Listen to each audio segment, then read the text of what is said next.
The discovery of human remains at a construction site in Sugar Land opened a window into a dark period in Texas history, the convict leasing system targeting African Americans.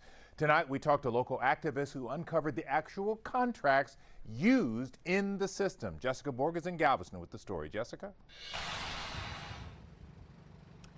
Len, the Rosenberg Library here in Galveston is where activists found the contracts used in the state's convict leasing system. They provide valuable information and insight into that dark period of time.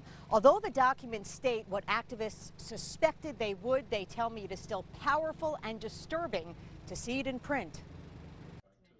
These are copies of contracts from 1891, 1893, and 1895 between the Galveston-based Ball Hutchinson Company and Texas State Penitentiaries. The contracts are for farm labor. So in the contract, the number 2 stipulation is that the convicts whose labor is to be furnished under this contract shall be Negroes. That line is disturbing and very telling for activist Samuel Collins. So it was not just simply about convicts.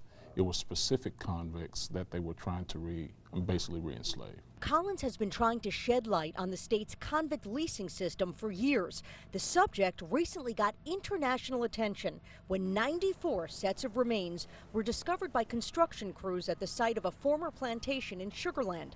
Experts believe the remains belong to black prisoners, among them former slaves, leased out to private businesses so that the state could make a profit.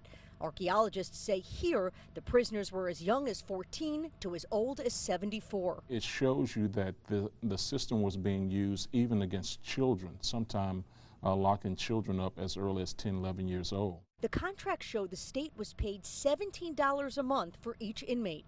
If you go back into the historical record, the Texas agricultural average wage was between $13 and $14 per laborer per month.